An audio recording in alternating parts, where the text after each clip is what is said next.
Now, Indian police shot and killed 2 demonstrators on Friday as they tried to disperse people protesting derogatory comments about the Prophet Mohamed made by 2 members of India's ruling party.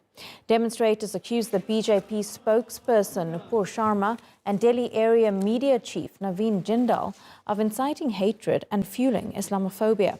The ruling party has suspended Sharma and expelled Jindal. Massive protests erupted in Muslim-majority nations like Iran, Pakistan and Bangladesh.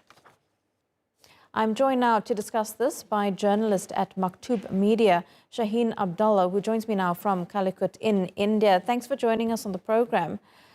Now, many would argue that what we're now seeing in India is really a result of the BJP's own Hindu nationalism and Islamophobia. And that's all happening despite India actually being a secular country. Since 2014, we have been seeing a lot of such comments and, such anti-Muslim sentiments that has been spiking in India at the moment. Throughout these 7 years of Narendra Modi's Hindu nationalist government, what happened in the recent weeks is that the statement by BJP spokesperson sparked a global outrage, and it got a spotlight because it has been happening for a long time, but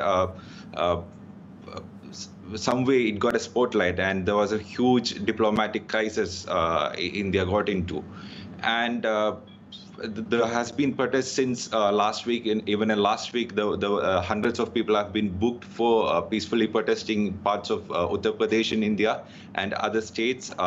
And this week, it got even more worse because all of India, across India, in all the pockets of Muslim population, there have been protests going on. Even in southern state, like where I'm coming from, there is a lot of protests going on even today. So people are demanding BJP to take action against them, although the spokesperson has been expelled. There has been growing calls for arrest of these people who have made insulting comments against Prophet Mohamed. Do you expect Narendra Modi's government to actually do more to allay these accusations that he's anti-Muslim, to actually charge these 2 members of his party? I think so. He's trying to clear his face right now because of what has happened, the kind of response that came from the Gulf countries in last week, how there was a diplomatic crisis. Indian ambassadors were summoned by Muslim countries, and they have given harsh statements against India's ruling party. But I don't think so there's going to be further actions from Indian government because of how they have been in the recent past. And this is not about one spokesperson we are talking about. There has been lots of, there has been, we as journalists, we have been pointing out this for a long time, that India's ruling party and its leaders have been Islamophobic, they have been anti-Muslim, and they have given calls for even to kill Muslims in large numbers. So this is not something that has, this is something that got a spotlight right now, but it has been happening for a long time, and Narendra Modi's government refused to see it and act on it. So we don't see there be a concrete action about it, but Muslims are angry across India. They're not ready to, cave in. A lot of people have been booked, but there's still protests. Even yesterday, after all those police crackdown that happened in northern Indian states, even today there is a lot of protest that is going on across India.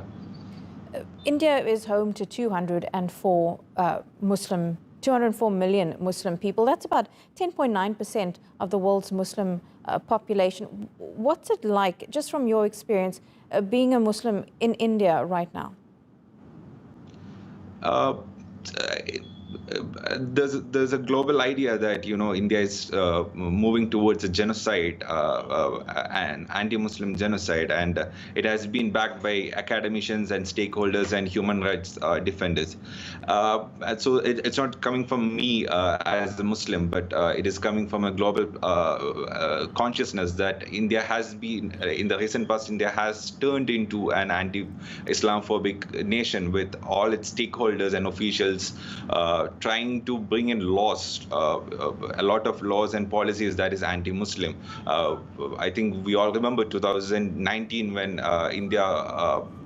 India came out with the anti-citizenship law, and the kind of even the judiciary also gave in when the Babri verdict came out, Babri Masjid verdict came out. There is a growing dehumanization happening in India right now, and we are in the heightened level of hostility. And every other Muslim in this country, because yesterday 2 people died while they were protesting, and the police, we have videos of police shooting at the protesters directly. So the hostility has heightened in a level that people are afraid to walk on the streets because of Indian authorities and Indian law enforcement agencies. So that is a kind of terrorizing fear that has been infiltrated into all Muslims in the country. Shaheen Abdulla, really appreciate you speaking to us and putting that all into context. Thanks so much.